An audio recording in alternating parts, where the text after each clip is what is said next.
में आने का समय नहीं है। क्यों पूछता है भारत, क्यों?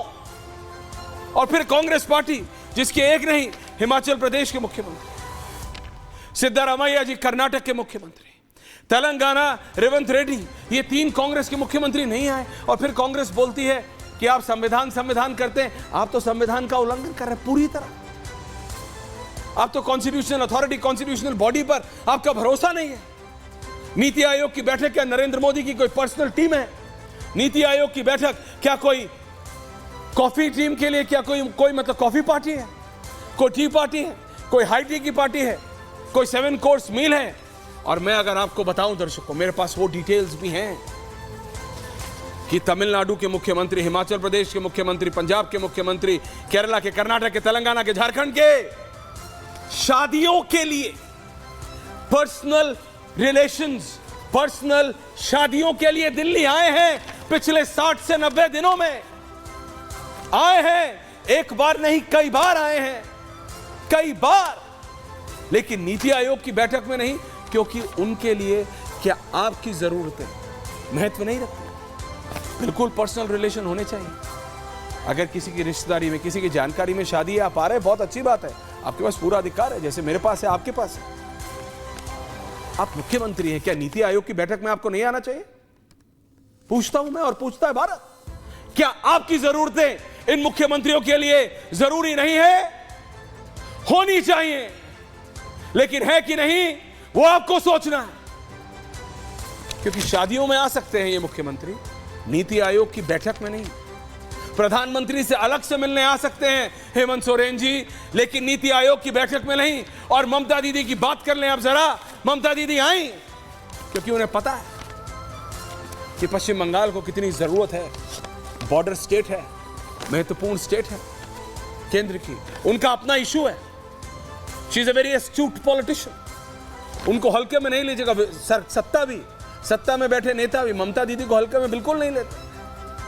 ममता दीदी वो नेता हैं जिन्होंने कांग्रेस के नेतृत्व को नाको चने चबा दिए थे। जड़ की नेता हैं, उन्हें एग्जैक्टली पता है राजनीति करनी भी है तो कैसे करनी है। कांग्रेस की तरह नहीं कि 15 दिन सड़कों पे उतरे, फिर 10 दिन विदेश की छुट्टी, फिर 15 दिन सड़कों पे उतरे, फिर 5 दिन दुनिया के दूसरे कोने में जाना है। ममता बनर्जी ने अगर पॉलिटिक्स की भी है तो उन्हें एग्जैक्टली पता है राजनीति में पॉलिटिक्स करने ही आए, कोई चना भूनने कोई नहीं आया, ना इधर वाले ना उधर वाले। ममता बनर्जी दिल्ली आई, नीति आयोग की बैठक में आई और कहा मेरा माइक नहीं खुला। अब करते रहो प्रूव। अब सत्ता में बैठे नेता करते रहे प्रूव। ममता दीदी ने तो जो बोलना था बोल दिया। राजनीति जो होनी थी हो गई।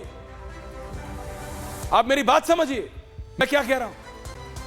राजनीति सब कर रहे हैं, लेकिन आपकी राजनीति कौन कर रहा है? सवाल सिर्फ इतना है। मुख्यमंत्री भाजपा प्रशासित राज्यों के भी आए, उसमें योगी आदित्यनाथ भी आए, लेकिन उन सबके जरा मैं उम्मीदों पे या जो अटकलें लगा रहे हैं, ये नीति आयोग की बैठक है भाई।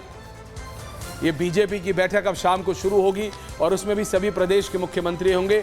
कोई उत्तर प्रदेश के मुख्यमंत्री को खास नहीं बुलाया गया है, तो उन सभी लोगों के लिए जो कुछ भी अपना मनगढ़ंत चलाते हैं जरा क्लैरिटी हो जाए। और नीति आयोग की बैठक दर्शकों इसलिए बुलाई जाती है ताकि सभी प्रदेशों में जो विकास के काम हो रहे हैं, विकास के काम वो सब वैसे हो रहे हैं कि नहीं, और उनको अगर कोई दिक्कत है तो वो केंद्र की सरकार को बोल सके। इसलिए होती है। किसी को किसी के साथ चाय या कॉफी पीने का मन है, इसलिए नहीं बुलाई जाती है नीति आयोग की बैठक। इसी पे है आज पूछता है भारत, ये special report and then we debate.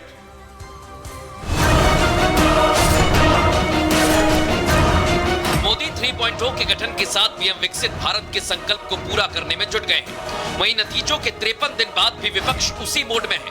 Mode हर मुद्दे पर सियासत करना, मोदी की छवि को डेंट करना। पिछले 10 सालों में वक्त बदल गया है, लोगों का जीवन स्तर बदला, लेकिन नहीं बदला तो विपक्ष की बॉयकॉट पॉलिटिक्स। लेकिन पीएम मोदी ने 2047 तक विकसित भारत का संकल्प लिया है और वो पूरी जी जान से जुटे हैं। 3 वर्षों में लगातार 8% ग्रोथ के साथ, 8% ग्रोथ के साथ हम आगे बढ़ रहे हैं, हम ग्रो कर रहे हैं। आज भारत में पॉजिटिव आउटलुक, इन्वेस्टमेंट और परफॉर्मेंस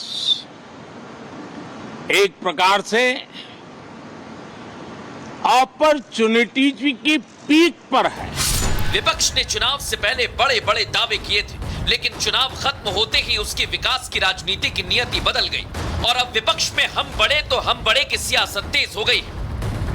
और हिंदुस्तान के आम लोगों को राहुल गांधी जी के ऊपर जिस तरीके की टिकी हुई है, उसमें इनकी मन में जलन पैदा शुरू हो गई है। ममता बनर्जी की शायद जलन थोड़ा जरूरत से ज्यादा हो गई। ऐसे में सवाल ये कि क्या राहुल के बढ़ते कदम से ममता घबरा गई है? सवाल ये भी, क्या विपक्ष को विकास की राजनीति से एलर्जी है, इसलिए हर मुद्दे पर सियासत करता है? और सबसे बड़ा सवाल ये कि क्या विपक्षी नेता खुद को बड़ा नेता बताने के चक्कर में देश का भविष्य बिगाड़ रहे हैं? पूछता है भारत। यहाँ पूछता है भारत। भारतीय जनता पार्टी के राज्यसभा के सांसद है, वरिष्ठ नेता है सुधांशु त्रिवेदी जी जुड़ रहे हैं मेरे साथ। समाजवादी पार्टी के वरिष्ठ नेता हैं, राष्ट्रीय प्रवक्ता हैं भाटी जी जुड़ रहे हैं मेरे साथ। वरिष्ठ पत्रकार राहुल देव जी जुड़ रहे हैं मेरे साथ। पूर्व राज्यसभा के सांसद संजय जी जुड़ रहे हैं मेरे साथ। सतीश के सिंह जी वरिष्ठ पत्रकार है, जुड़ रहे हैं मेरे साथ। मैं सबसे पहले तो मेरे साथ आज प्रेजेंट राज्यसभा के सांसद भी हैं, पूर्व राज्यसभा के सांसद भी हैं और भावी भी हैं। क्या है भाटी जी हाथ जोड़ रहा है। पूर्व भी है, प्रेजेंट भी है, भावी भी है। मैंने पूछ लिया क्योंकि इस देश में सुधांशु जी 2 ही 3 चीजों की कमी नहीं होती है, एक नेताओं की और दूसरा ज्ञान की। तो आज मैं ये चाह रहा हूं सुधांशु जी, ये जो नीति आयोग की बैठक होती है, क्योंकि लोग कह रहे नहीं आए तो क्या हो गया, अगर कांग्रेस प्रशासित राज्य के 3 मुख्यमंत्री नहीं आए, हिमाचल प्रदेश के सुक्खू जी, कर्नाटक के सिद्धरामैया जी, तेलंगाना के रेवंत रेड्डी जी, तो क्या हो गया, कोई पहाड़ टूट गया क्या? दे वर बिजी। तो अगर आप ब्रीफली जरा समझा दें प्लीज कि कितना महत्वपूर्ण है ये नीति आयोग की बैठक। सुधांशु जी, थैंक यू।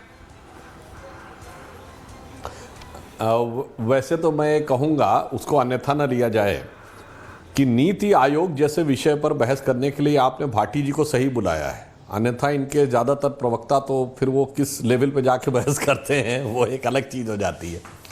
मगर अब मैं बताना चाहता हूँ आज जो ममता जी ने किया है नीति आयोग की बैठक में, देखिए उन्होंने बहुत सही किया है। आप समझ ही नहीं पा रहे हैं, आज ममता जी की जो राजनीति है या इंडी गठबंधन में जो राजनीति है, चुनाव जीतने के बाद जो कांग्रेस ओवर स्मार्ट बनने की कोशिश कर रही है, जो ये मैसेज देने की कोशिश कर रही है कि हम सबसे आगे हैं, तो ममता जी को पता था अगर वो बायकॉट करती तो वो कांग्रेस की पिछलग्गू दिखाई पड़ती कि लीड तो कांग्रेस ने ली थी, तो वो उनके पीछे खड़ी हैं। अब उन्हें दिखाना था कि वो